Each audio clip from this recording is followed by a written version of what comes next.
Welcome to Natural Habitat Adventures Daily Dose of Nature.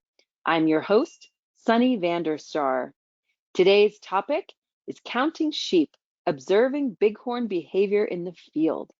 And it will be presented by wildlife biologist Toni Proescholdt. Toni, thank you so much for being here today. Let's go ahead and dive into this interesting topic. All right, let's do it. Thank you for that introduction.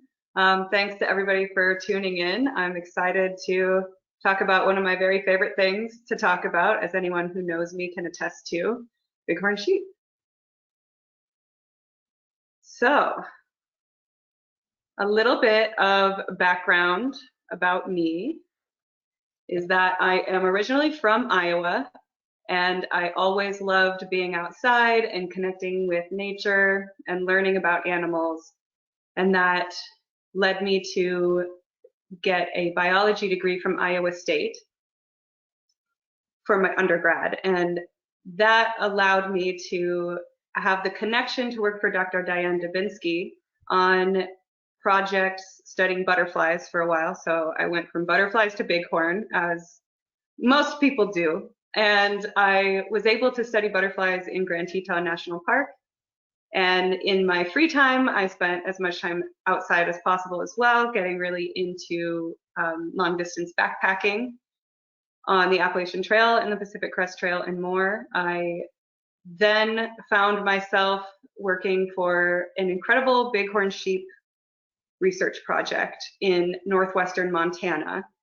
And through that project, I also had the chance to work in Zion, studying bighorn sheep there for a short stint. So between those two projects, I have been working in some capacity with bighorn sheep for about 5 years now. And I got my master's in ecology studying bighorn sheep on the Bison Range in northwestern Montana. But enough about me, let's talk about sheep. So bighorn sheep are what's called habitat specialists, and they have an incredible range in the types of habitats that they can live in, both on the landscape, on the ground, and also geographically across a lot of range. They range through almost every western state in the US, and they need escape terrain in their habitats. So escape terrain is just what it sounds like. It is places where the sheep can go to avoid predators. And usually we think of that coming in the form of canyons and cliffs, like in the lower picture taken in Zion. But on my main field site on the Bison Range in Montana, it looks like the top photo. There are some small cliff bands that you can see in that photo, but most of this landscape is prairie. So this is a little bit of an odd place for sheep to be, but there's also a lot of forage for them. And they often use escape terrain of talus bowls there. So these talus bowls are exposed hillsides with loose rock, and not many things can move across that loose rock better than a bighorn sheep can. So that is what the form of their escape terrain takes there. So they need sufficient steeper or some kind of escape terrain in their habitat, which is what makes them habitat specialists. And I will also say before we get going here that I am not a professional photographer. I am merely a scientist, but I know some of you all have great skills and equipment to take better photos than me. So if you want to do that and you want to go on any NatHab trips, where the stars are on the map are 3 of the places that NatHab leads trips where you can see bighorn sheep, and then you can send me the photos that are much better than some of the ones that I'll show today. Bighorn sheep have changed in their range over time. So in the pre-Columbian era, it was estimated that there were 1 to 2 million bighorn sheep on the landscape.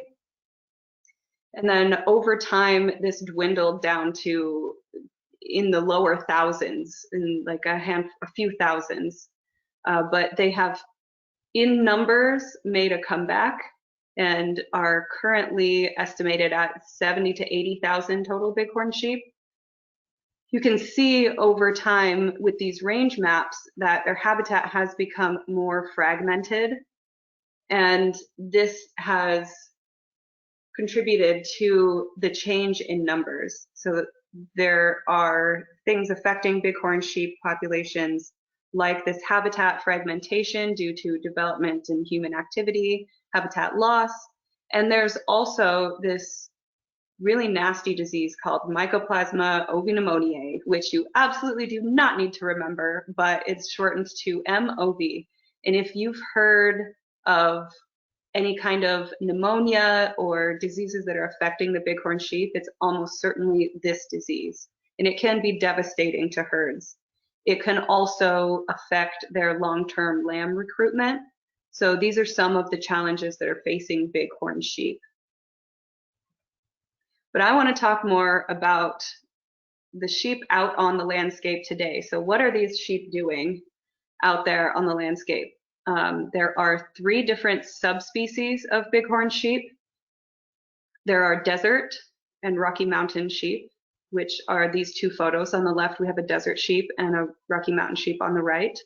There are also a Sierra Nevada bighorn sheep, and there are not too many of those. They live in the Sierra Nevadas, as you may have guessed, and they more closely resemble Rocky Mountain bighorn sheep. And my experience is with desert and Rocky Mountain bighorn sheep, and those are by far the more common sheep to observe when you're out there observing them in the field. So that's what we're going to focus on today. There are some differences in these 2 main subspecies of bighorn sheep. On the left, we see the desert sheep. She is never going to have to put on a real full-on winter coat like the Rocky Mountain sheep often do every year. So they sometimes look more sleek. They have a shorter coat. And one interesting thing that I've been able to tell just in my work is that they tend to have longer horns. So on the left, this is a younger sheep than the one on the right, and her horns are longer, often more slender. So those are just some of the interesting differences there. Bighorn sheep are sexually dimorphic, which just means that males and females look different from each other, as we can see in this photo. On the right, we have a male, which are called rams, and on the left, we have a female, which are called ewes. The males, the rams, are the only ones that get that big full curl, which makes them so iconic. And they are also bigger than females. This species is a very social species. So throughout the year, they are interacting with each other and living in these social groups within the herd. However, for most of the year, the herds are sexually segregated, just meaning that the rams and the ewes do not live together throughout the year. So to envision what they're doing throughout the year, let's run through the seasons and talk about what the sheep are doing during these different time periods. During the winter, there's not a ton of real exciting behaviors going on most of the time. They are trying to survive. They're trying to make it through the winter. They've put on their weight to get through the winter. They are trying to find whatever forage is available to them. There are some herds who are altitudinal migrants, which just means they move up or down in altitude throughout the year. Bighorn sheep do not really do big migrations. I think the maximum that any herds ever do, which are these altitudinal migrants, maybe go like 20 miles. So they're a fairly location loyal animal. They're not really ranging vast distances. And there are some animals, some herds, who spend their winters up on these really windy, exposed slopes. And that is because those windy slopes don't allow for snow to accumulate as much. So they have more access to the plant matter that's below that snow. So there are some that spend the winter way up high. When spring comes around, they have a lot more options of what they can eat, and they are eating as much as possible. This is also the time period where the ewes give birth. So this is the lamb rearing season. And when it comes time for a ewe to give birth, she goes on this pre-birth trek. So when she's about to have her lamb, she leaves whatever group she was in, and they can go on these wide circuitous routes where it seems like they're wandering aimlessly, they're moving about the landscape. And some theories behind why they do this is that it could be to evade predators. If you can kind of do this circuitous route, it's harder to track you. You can throw off the scent from any predators because you're about to go have a baby and you want to find a safe spot. It can be that she's looking for the safest spot to go have her baby. And it could be in part because she's uncomfortable. She's about to go give birth. So they go and give birth, and then they form these nursery groups. So they go off by themselves, they have their lamb, and then they take the lamb and lead it to find other ewes who have lambs. So the lambs can then play with the other lambs, and the ewes also have more eyes to watch out for predators, more cooperative opportunities to find the best forage, and to keep an eye on the lambs when, for example, they're in those talus bowls that I talked about, where the lambs are safer and they can take turns going and leaving the talus bowls to forage and eat food and come back. When lambs are born, they are typically this dusky gray color, which really helps them blend into rocks. You can see in this photo that lamb, especially if it were to lie down right there, it would really blend into those rocks very well. So they start off as this kind of dusky gray color, and then as they mature, their coat turns more of the typical brown of bighorn sheep that you think of. They are most vulnerable to predators in the first 2 or 3 days of their lives. Almost everything wants to eat a bighorn sheep out there. Any kind of carnivore, they want to go after these little guys. So that includes black bears, grizzly bears, wolves, coyotes, anything that's big enough to get one, like mountain lions and even golden eagles will take a bighorn lamb. So the mom's job is to try to keep that baby safe as it ages, which is the main theme moving through the summer. During the summer, they are trying to eat as much as possible and raise their lambs. So the ewes, one interesting thing that we can kind of see going on in this photo is throughout the summer, they're molting their winter coat.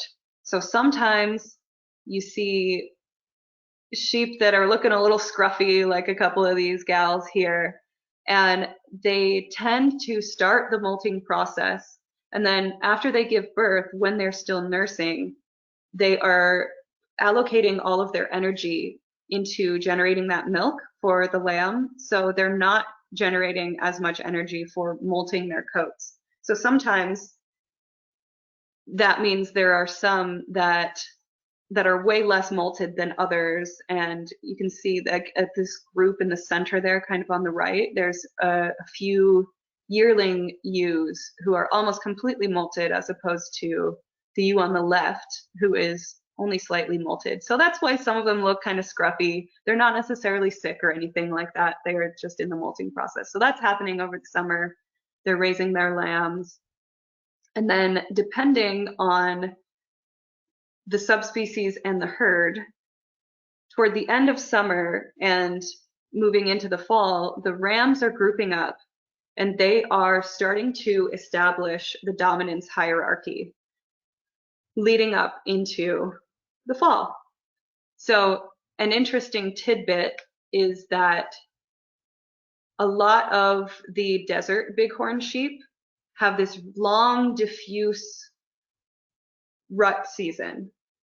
And rut is just the name for the breeding season. So when they're doing all of their mating behaviors, that is during the rut season. So more based on a biological season as opposed to the calendar months. So in the fall, the rams get together and they start to establish their dominance hierarchies. This is sometimes when they are doing their battles, their frontal clashes, which are infamous.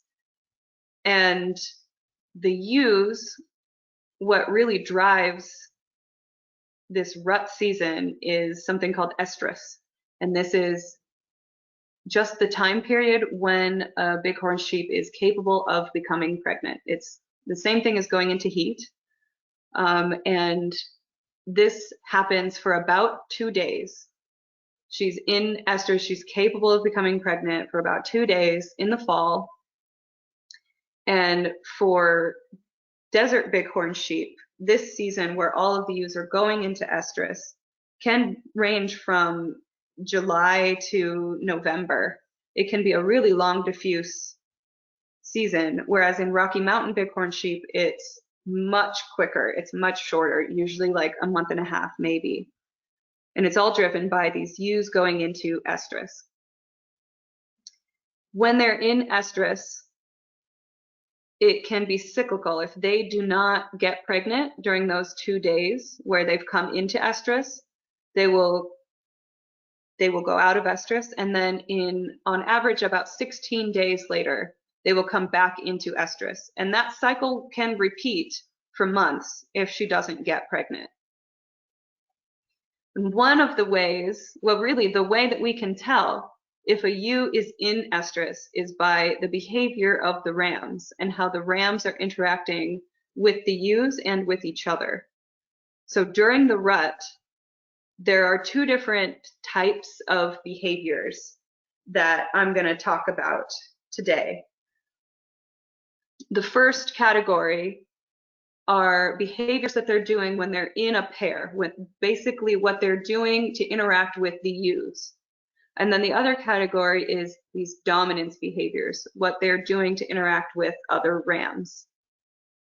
So we move into the rut season in the fall and chaos ensues.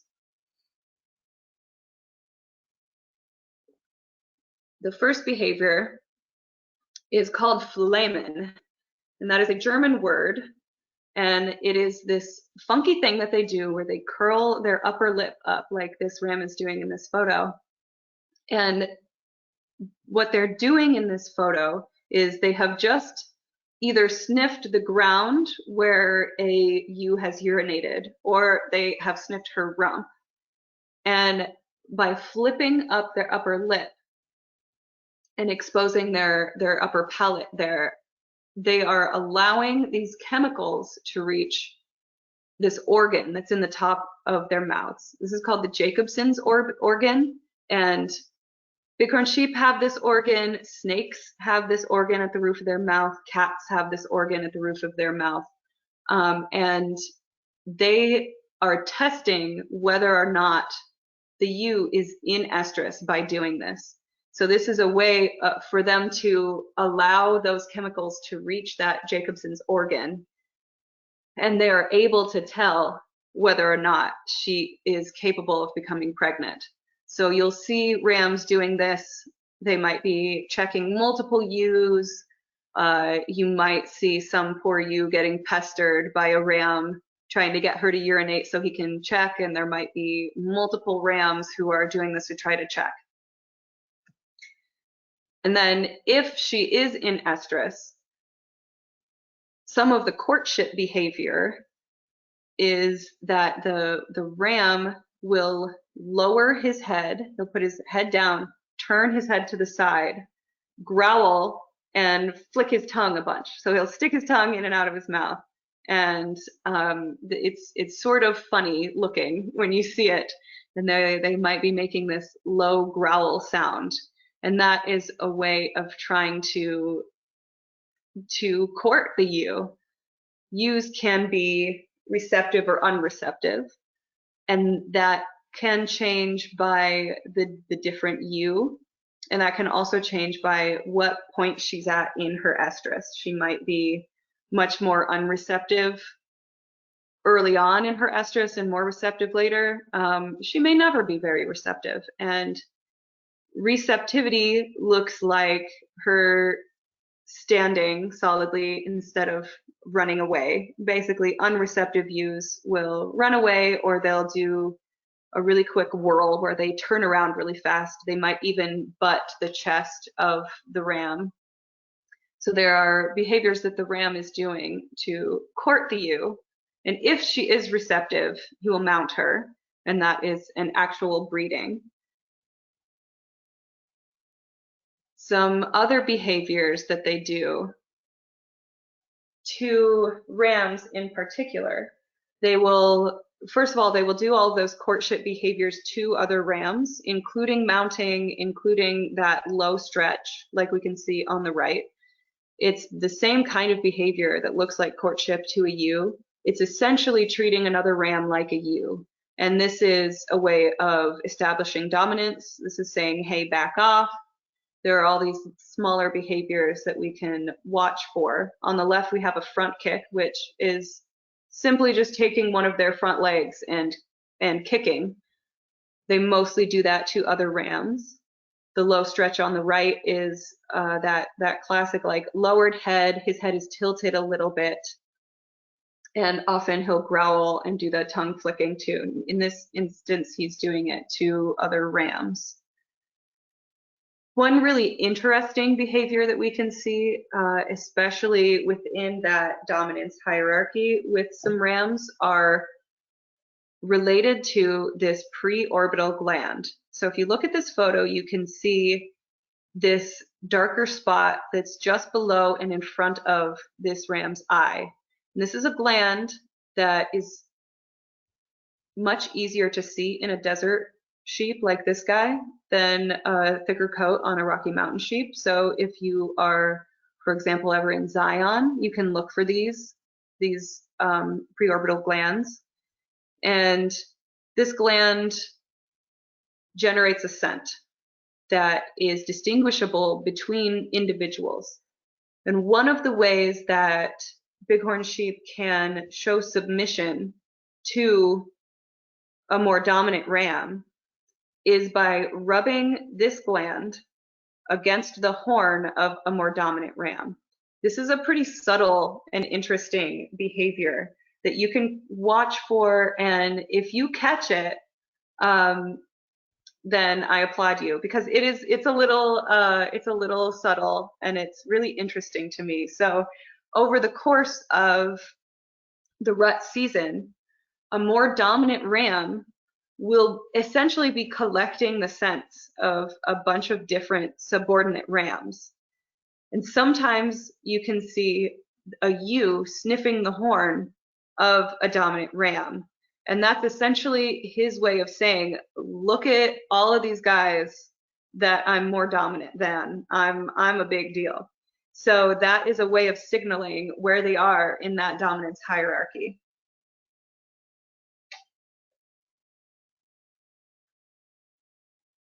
This is some of the behavior that they might look like when they're sizing each other up. They tend to rear up like that, raise their head. That's kind of a sign of aggression. One interesting thing about when they are about to clash or have one of these big displays of dominance is that they will completely rear up, like this photo. They'll completely rear up on 2 feet, and they have 3 different types of forces that they're working with. So if you get to see a ram do a frontal clash, he's trying to use 3 different forces. So first of all, you have the forward momentum of him running forward. You have the downward momentum in gravity, that when he rears up, he can come down on the other ram. And you often see, as we can kind of see in this photo, they will tilt their head.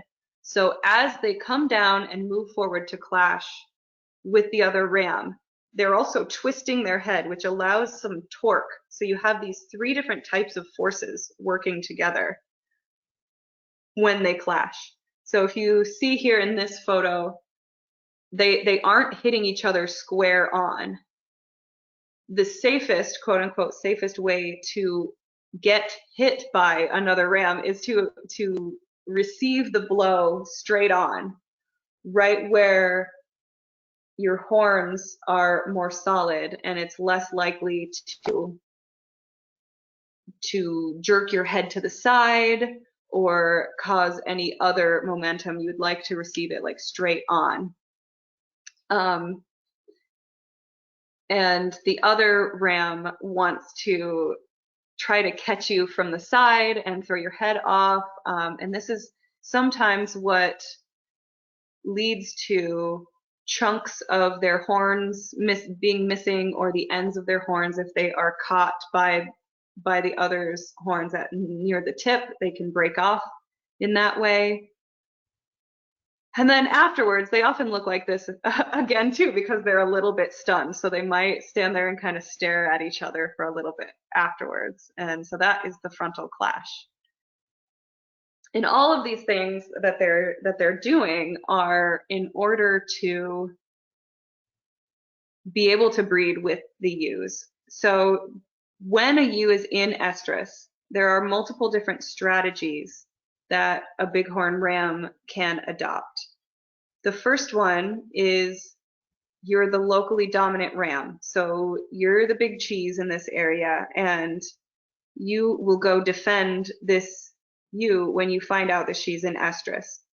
So you're going to stick by her side and mate with her multiple times over the course of her estrus.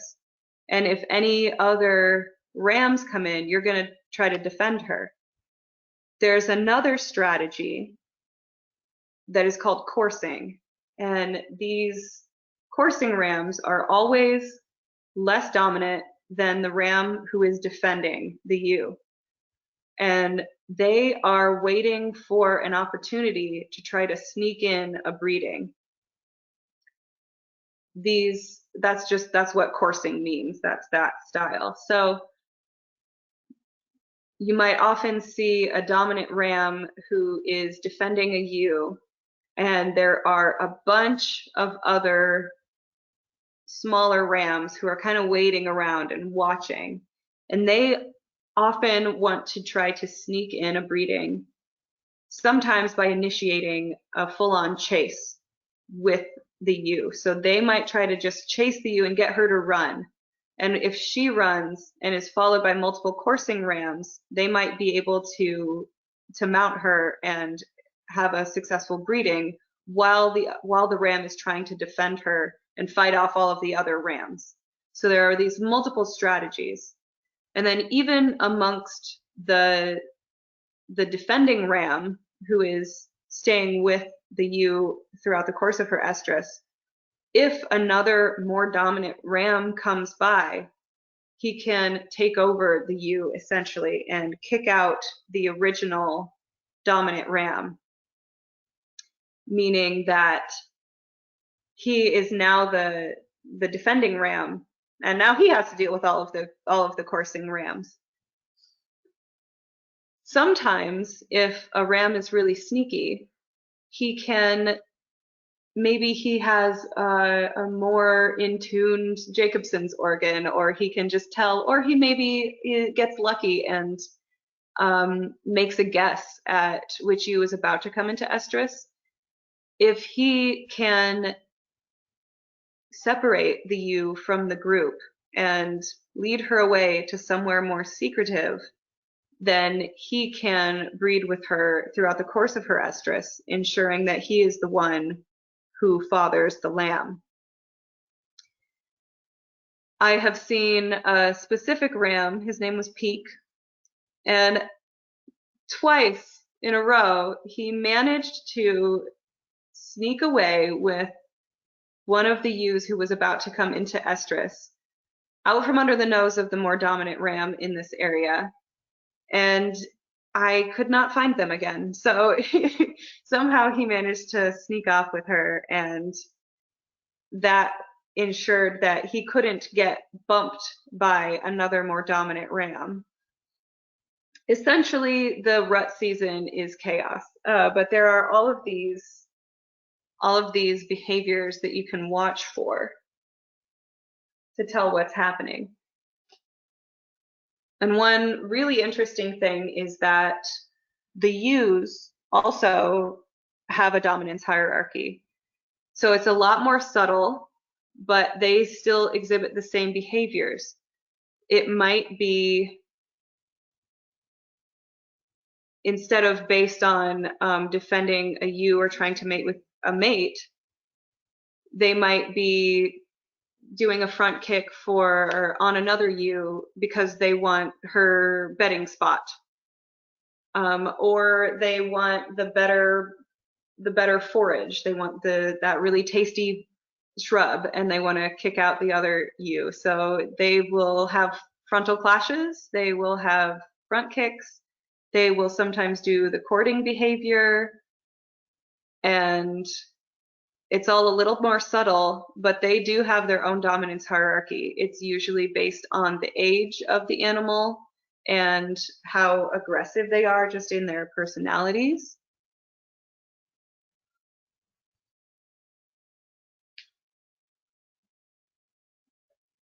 So this rut season is essentially the only time that the ewes and the rams are regularly interacting with each other.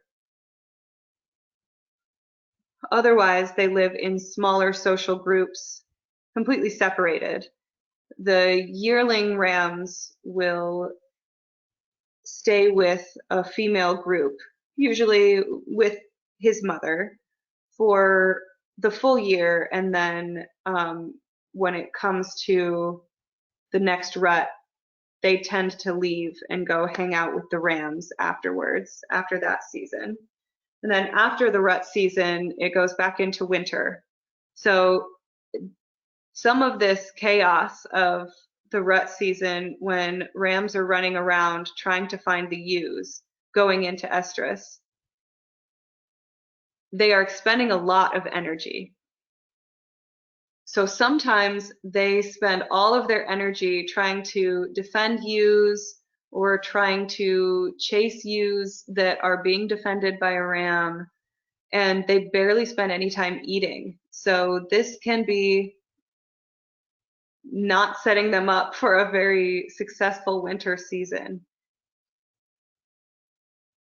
It's also really dangerous when you have a coursing ram initiating a chase, when he can get the ewe to run away and to take off and try to mount her, and there might be multiple rams running around clashing, and it can lead to injuries or even death. So this is a really dangerous time for them, for the rams and the ewes. Oftentimes these things are happening on cliffs, so they're very agile animals, but if you get chased off and you stumble and fall down a cliff, you could get a very serious injury or even die. So this type of breeding strategy can be really dangerous for everyone involved.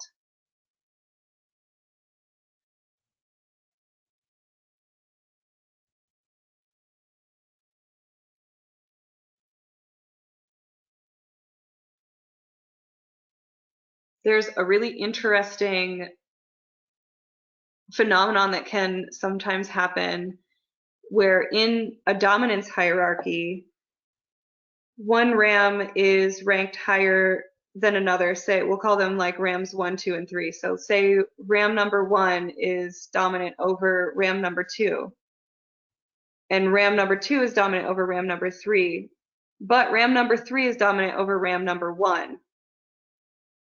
It's a real rock, paper, scissors situation, and it can kind of form these triangles in dominance. These are super interesting because I think it really only happens in herds that are big enough to have multiple rams that are relatively similarly ranked in strength and age and size. And these rams typically don't interact with each other on a day-to-day basis, so there's enough rams in the herd so that they aren't constantly interacting with each other to sort of sort out this triangle of dominance. And this leads to, if ram number 1 is defending a ewe and ram number 2 comes to bump him because he's dominant, then ram number 1 might switch strategies to coursing, to trying to sneak in a breeding. But then if ram number 3 comes along and bumps ram number 2, ram number 1 can bump number 3. So that is just like a crazy thing that can happen sometimes. I also threw in just this fun photo of some lambs playing. This is also happening in the fall. The lambs have fattened up. They've been weaned. They're usually weaned before the ewe goes into estrus. And they play with each other a lot, and the lamb play bouts are really fantastic to see. And they can just run around and jump really high, and the lambs are often also practicing these behaviors for when they're an adult. So you might see lambs mounting each other or trying frontal clashes or headbutting each other. And these are behaviors that are somewhat universal across all ages and sexes, depending on the situation that they are communicating to each other. So I feel I have rambled on enough, and I'm sure there are at least a few things that I didn't explain all that well that you all might have some questions on, and I would be happy to answer some of those and chat a little more informally with you all. Toni, thank you so much. Before we start the Q&A, I just want to remind everyone that they can submit their questions via the questions field in the control panel. So let's start with one of our viewers hikes in the mountains of Tucson. They have reported seeing a few score sheep there that were reintroduced a few years ago. Your map didn't seem to indicate them. Are you aware of them, or have any awareness of sheep that might have been reintroduced to southern Arizona? Yeah, there are sheep down there, and yeah, I suppose the maps weren't perfect and might not have highlighted that area, but there are a lot of reintroductions and translocation efforts that are happening all across the range of bighorn sheep. This is partially due to, like I was mentioning, that disease that can maybe eradicate sheep from certain areas. And there might be some areas that historically had sheep in them, and maybe that herd had been decimated by disease. And I know a lot of land managers and state agencies are trying to find good habitat and good areas where there might be less conflict with domestic sheep. So there are a lot of areas where bighorn sheep live where domestic sheep are grazed. So depending on domestic sheep grazing allotments and available habitat, I know a lot of land managers are looking for places to best support the success of wild bighorn. So I think that area might kind of fall into that category. Okay. Are there nerves in the horns? Does it hurt when they are broken in a frontal clash? It does hurt. It does hurt them. So there aren't nerves in the horns themselves. This is a great question. So the outside of the horns, what we see is keratin, which is essentially the same thing as our fingernails. So these are just like very thick layers of keratin. And on the inside, part of their skull does extend up into those horns. So in the center, there is bone. It doesn't extend all the way out and curl, but essentially, if you can picture this this circular, smaller piece of horn that's bone coming out of their skull. Let me go back to, I know in my photo where I'm holding a skull, you can kind of see in this, at the base of these horns, you can see the keratin separating from the bone. So that's what it looks like. It extends maybe a third of the length of this horn, maybe a little less, maybe up to like where my elbow is in that photo. So this part of their skull, it does have living tissue that generates more of this keratin. So every year they're adding more horn on, and it's growing from the inside, and that growth pushes them out, and that's what makes the horns curl and grow over time. So in there are nerves, there are blood vessels, and there are nerves like leading that are like really close to the base of those horns. But if they can catch if they can receive the clash square on, they actually have a lot of protection in that skull and in all of the muscles and tendons and the keratin there that can protect them. I apologize. I don't know if there are nerves like along that tissue between the bones and the horns, but there are a lot of blood vessels that are in there that are generating the horns. So it's not like it doesn't hurt them at all, and especially if they catch the clash kind of on the side or anywhere other than that front part of those horns, it can really damage them. Very interesting. If a dominant ram is displaced, does the group of single rams take him back, or does he wander on his own? That's an interesting question. It really depends. So he can essentially decide, and in that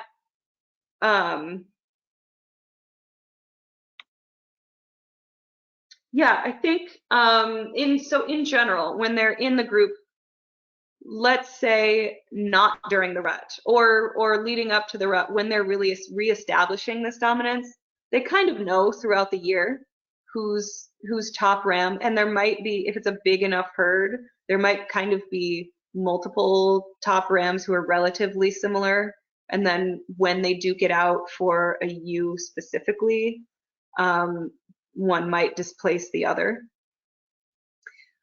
But generally, throughout the year when it's not rut, they're fairly peaceful. So after, if a dominant ram is starting to age and a new younger guy displaces him at kind of in that overarching most dominant position, he'll probably still hang out with the rams, and probably kind of just accept that he's getting older, and it is still a solid strategy to remain in these social groups for both finding the best forage and for predator avoidance, especially if he's getting older. But they might also kind of choose to wander off and just spend less time with them. I think it's less about the rest of the rams not accepting him anymore, and more about that ram just maybe not associating with other rams at all as much over time. Got it. Okay. Do ewes go into estrus every year? Yes, if they're healthy, yes. Okay. I think it's incredibly rare for them to not go into estrus at all. And they always do. I didn't really talk that much about this, but this is a great opportunity to do so. So the ewes have one lamb at a time. It's very, very rare for a bighorn sheep to have twins. So they have as long as they are healthy enough, they will go into estrus and they will get pregnant. And their gestational period is 173 days specifically, give or take about 3 days on either side. So it's very specific. So part of what we're doing on the project that I worked on is monitoring by the ram behavior that we were talking about, to tell when a ewe is in estrus. And then we can know within a span of like 6 days of exactly when she's going to give birth later. But yeah, as aside from like the most extreme situations, starting from when she is like a year and a half, sometimes 2.5 years, sometimes they don't go into estrus their very first time around. But once they do, they are pretty much going into estrus every year for the rest of their lives. Very interesting. Do rams leave their natal group to prevent inbreeding? That's a really interesting question. I think in general the answer is no. And for the most part, within a herd, there are smaller groups that are associating, but there's also a lot of turnover in who is in any group at any given time. So there is quite a bit of mixing. And I think if it's in a big enough herd, inbreeding, it just kind of like doesn't end up being that much of a problem. But I don't think that they're necessarily doing that on purpose. Mm-hmm. Okay. What is the typical lifetime of a bighorn sheep? Ooh, good question. So it's shorter for rams. You take enough blows to the head, and that probably lowers your life expectancy a little bit. But for rams in the wild, it's like 8 to 10 years, and ewes can live a really long time. And like I said, they're basically going into estrus and having lamb like every single year that they're alive, and they can live up to like 15 plus years, 15 to like 17. That's a really old sheep, but it's not unheard of. I'd say I think the average is somewhere between like 13 to 15 for ewes. Wow. Well, Toni, I appreciate your passion, and we learned so much today. There's lots of comments in the comment section appreciating your work and really feeling like we learned a lot today collectively. A lot of people who really appreciate Thank how you. you clarified what's going on here. So thank you again. I'm going to turn back to you for closing comments. Yeah, well, I just wanted to say thank you for everybody tuning in and letting me ramble about sheep at you. I always have fun talking about them, and I appreciate, thank you to NatHab and to you, Sunny, for having me. And I hope that if you see bighorn sheep in the field, you can play a fun game of looking for some of these behaviors and be able to tell kind of what they're saying to each other next time. And yeah, thanks again. Awesome. Thank you. And I want to thank everybody who tuned in today. Please join us again tomorrow for our next daily dose of nature. You can check out this week's lineup, including registration links, on our website at nathab.com/webinars. We did record today's presentation, and we will have the replay available on our website soon. With that, we'll conclude the webinar. Have a wonderful day, everyone.